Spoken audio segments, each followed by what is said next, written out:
All right, I want to talk about Assassin's Creed Shadows. I have played the game extensively. I've done a 30-hour stream about the game. Well, a little bit less than 30 hours.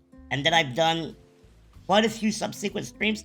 And I'm now clocking at 47 hours of playtime. I've explored the three first, let's say, provinces extensively, pretty much completely.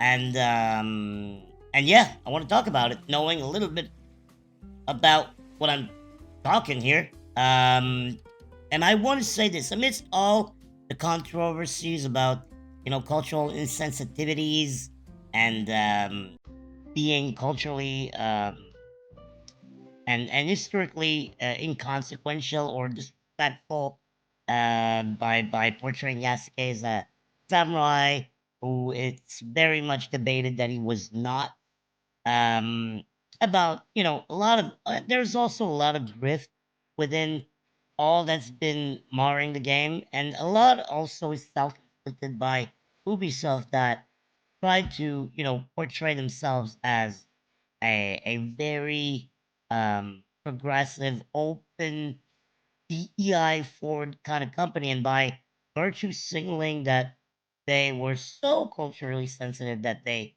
hired historians and professionals of the Japanese culture to really make sure that they would seize all the nuances. They should have never tried to do that, pander to the internet that way, because that has completely blown back to them at them in a quite a massive way. You've seen all the videos, Asmon goals, that milking content with it, the Mark Kern or Grubs on Twitter that are going. I mean, I don't know what they're gonna do when that guy when Assassin's Creed is done. I don't know what content he's gonna push out because this guy is living and breathing um talking about that game, and those like super reactionaries, weirdos, like JT Smash, and all of these guys that are just you know they just run a grift trying to sink a company for their own benefit. I get that. I understand everybody needs to make money, right? But at the end of the day, a lot of that controversy stuff was very much self-inflicted on the part of Ubisoft by just being asswipes that couldn't just say, "Hey, we made a game. It's a historical fiction." We've tried to pick some elements here and there from history, but we romanticize them and we fictionalize.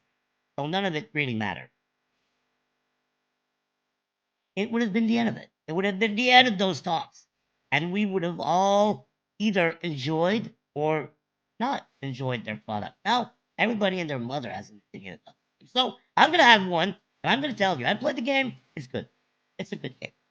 Is it a great game? Is it a game that we're going to remember? Let's say 5 years down the line, is it going to win any awards? I don't know. It's a good action game a la Ubisoft, open world, a lot of very checklisty kind of tasks. There's a wide map. It's huge. It's so big. That's what she said. It's way too big for its own good, and the content is way too spread thin and spread out. And as we know of Ubisoft, it's a lot of points of interest that you can explore and see what's lying there, what's happening there, and it's to a great disservice of what is actually a good story. There's a good narrative, there's a good story, and there's good story side quests that make the game interesting and fun. But the map is so big that these good pieces of content are too spread thin and too sporadic, too hard to find. And the map is, as always in Assassin's Creed, you have like those big towers that you can climb. So you have an overview of the whole area. you'll see all the points of interest in an area. I've explored all these points of interest, all these hours, in those three first zones, and it doesn't reveal it. So first, if I'm going to go from tower to tower to figure out what everything is there to see, I want to see everything first. I want to see it. Second, it would have been so much better if they would have differentiated points of interest like question mark on the map because we don't know. You know that there's something, you just don't know what it is. If they would have color coded question marks or point uh, of interest that relate to a quest or that are quest triggered, because that's the content that I want to see. That's where I want to go. I don't care about going to the 100th camp and eviscerate everybody to collect resources. I don't care about doing that. What I want to see the good the good bits of gameplay, of story, and I don't know. I don't know where to go to see it all. So that's a bit of a letdown. But overall, I mean, the game is super tight. It plays well. A little bit simplistic in its fighting, but it's very it's very Souls like in the sense that there's perfect dodges, perfect parries, and it's flashy. It's simple yet fun, and the combat is good. It feels good and it's very visceral. The execution moves are super fun, super great, uh, and the story is good. Uh, the game is super pretty to look at. It's really beautiful. When it pops, it pops. And but yeah, it is it's a good game. Just not a game that we'll remember or that will win anything next Game Awards at the end of the year. Just not. And it's okay. It's okay to have games like that. Well, like today, I'm gonna play First Berserker Kazan. Not gonna win any prize. I don't. Oh, it's gonna be good. I'm excited.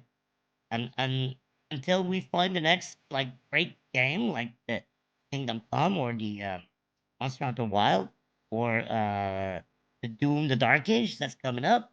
I mean, there's gonna be great games this year. This is just not a game of the year contender, and it's okay. It's okay. We don't need to make more of a fuss about it. We don't need to raise a stink about it.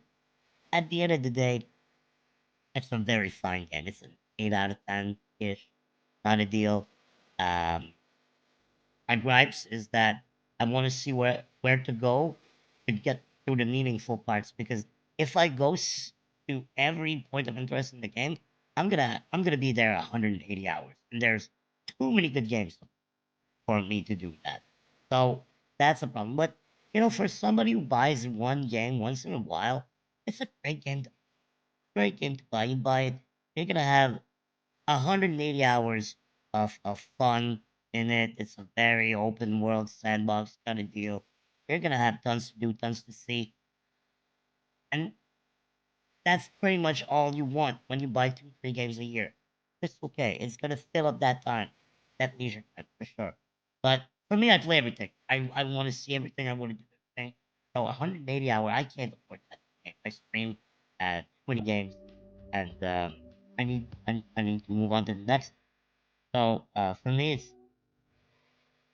not that really in my forte, but it's a good game. Oh yeah. So that being said, uh, it's what we expect from Assassin's Creed. It is a checklist for the most part, but there's good story in there, good uh moments, good. There's a lot of cutscenes, and also yes, there is an end credit scene that lasts 2 hours. So the end credits is 2 hours long, if you believe it. So yeah, it goes to show that they may have benefited from doing maybe a little bit more of a concise, focused game, and they would have saved a lot of money, a lot of workforce, and would have come out much more quicker. Would have involved a lot less people. Um, But yeah, it is what it is. It is a very mismanaged company at this point in time in the gaming space. But as for when it relates to the quality of the game, good game. Just you know what to expect. If that's what you like, if you like the kind of open world experiences that Ubisoft do, it's one of the good ones, one of the better ones, better than uh dogs, Watch Dog. Um, it's better than Valhalla in my view. Valhalla was terrible, way too expensive, too much walking around for nothing. Um, it's much better than Far Cry. What Far Cry has become, Far Cry is like the epitome of checklist. Go to that camp, destroy that camp, destroy all the camps. Uh, it's boring and like there's no. It's so disjointed. In terms of story, you just do things, and the story itself is very minimal. Is happen on a very like uh piecemeal, occasional basis. Otherwise, you let loose in a sandbox of murder that's not really appealing at all. But um, Assassin's Creed Shadows does it better. It's one of the better, more refined uh, experience you can get. There's base building too, which is novel, which is not great, but it provides nice perks and interesting side content that is fresh, that is new to the franchise. So there's that. Well, new to the franchise. They're reintroduced, uh, and it's fun. So overall, I'd say, hey, not a bad game. Not a game of the year either. So that's it for now. I'll finish the game probably, and then I'll review. I'll have more gameplay footage then. Like I don't think I'm gonna put in like excerpts of um articles or whatever for what I'm bringing forward.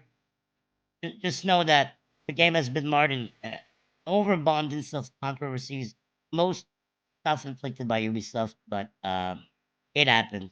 It's a game that everyone is talking about, uh, mostly for the worst, but it doesn't um it doesn't deserve all that. It's just a good game, just a good fun little game to pass. So yeah, all right, that's it. Until then, boys, have a great time. I'm gonna be playing Kazan tonight. I'll be live until we are done with it.